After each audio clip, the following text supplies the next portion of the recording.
الحمدللہ رب العالمین والصلاة والسلام علی سید المرسلین اما بعد۔ ایک بھائی سوال کرتے ہیں کہ جب چاند یا سورج کو گرہن لگے تو تب کیا کچھ کرنا چاہیے، شریعت نے اس بارے میں کیا احکام دیے ہیں، اور کیا گرہن کا حمل والی عورت پہ کوئی اثر ہوتا ہے؟ تو گزارش یہ ہے کہ نبی صلی اللہ علیہ وسلم نے اس بارے میں جو ہدایات دی ہیں ان کا خلاصہ یہ ہے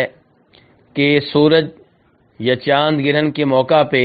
نماز ادا کرنی چاہیے، اللہ کا ذکر کرنا چاہیے، قبر کے عذاب سے بچنے کے لیے اللہ سے پناہ مانگنی چاہیے، دعائیں کرنی چاہیے، اللہ اکبر کہنا چاہیے، اللہ سے توبہ کرنی چاہیے، گناہوں کی معافی مانگنی چاہیے، صدقہ خیرات کرنا چاہیے، اور اس موقع پہ لوگوں کو وعظ و نصیحت کرنی چاہیے اور لوگوں کو اللہ سے ڈرانا چاہیے۔ چنانچہ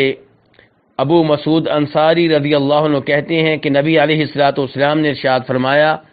ان الشمس والقمر آیتان من آیات اللہ، کہ سورج اور چاند اللہ کی آیتوں میں سے دو آیتیں ہیں، اللہ کی نشانیوں میں سے دو نشانیاں ہیں، ان کے ذریعے اللہ تعالیٰ اپنے بندوں کو خبردار کرتا ہے، انہیں ڈراتا ہے۔ یاد رکھو، ان میں سے کسی کو بھی کسی کے فوت ہونے کی وجہ سے گرہن نہیں لگتا۔ جب بھی تم یہ صورتحال دیکھو، نماز پڑھو، اللہ سے دعائیں کرو حتیٰ کہ یہ صورتحال ختم ہو جائے۔ اس حدیث کو امام مسلم نے روایت کیا ہے، اور جناب ابو موسیٰ اشعری رضی اللہ عنہ روایت کرتے ہیں کہ نبی علیہ السلام کے زمانے میں جب سورج کو گرہن لگا تو نبی علیہ السلام گھبرا گئے۔ آپ مسجد میں آئے، آپ نے لوگوں کو نماز پڑھائی، بہت لمبی نماز تھی، اور اس موقع پہ آپ نے یہ بھی کہا کہ یہ نشانیاں ہیں جو اللہ تعالیٰ بھیجتا ہے، یہ کام کسی کے فوت ہونے کی وجہ سے نہیں ہوتا اور نہ ہی کسی کے پیدا ہونے کی وجہ سے، لیکن اللہ تعالیٰ اس کے ذریعے اپنے بندوں کو خبردار کرتا ہے۔ جب تم یہ صورتحال دیکھو تو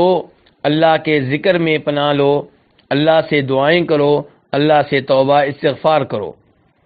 اور ایسے ہی جناب عائشہ فرماتی ہیں کہ نبی علیہ السلام نے فرمایا کہ جب تم یہ صورتحال دیکھو، اللہ سے دعائیں کرو اور اللہ کی بڑائی بیان کرو، نماز پڑھو، صدقہ خیرات کرو۔ اس حدیث کو امام بخاری نے روایت کیا ہے۔ تو خلاصہ کلام یہ ہے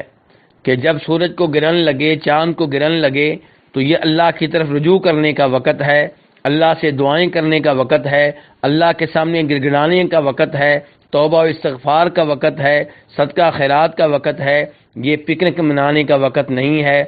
یہ دوربینیں لے کر ساحل سمندر پہ کھڑے ہو کر ایسے مناظر دیکھنے کا وقت نہیں ہے، بلکہ یہ اللہ کی طرف رجوع کرنے کا وقت ہے۔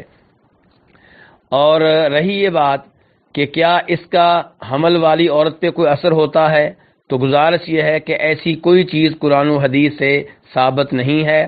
یہ لوگوں کے وہم ہیں کہ وہ سمجھتے ہیں کہ اس کا حمل والی عورت پہ اور اس کے بچے پہ برا اثر ہوتا ہے،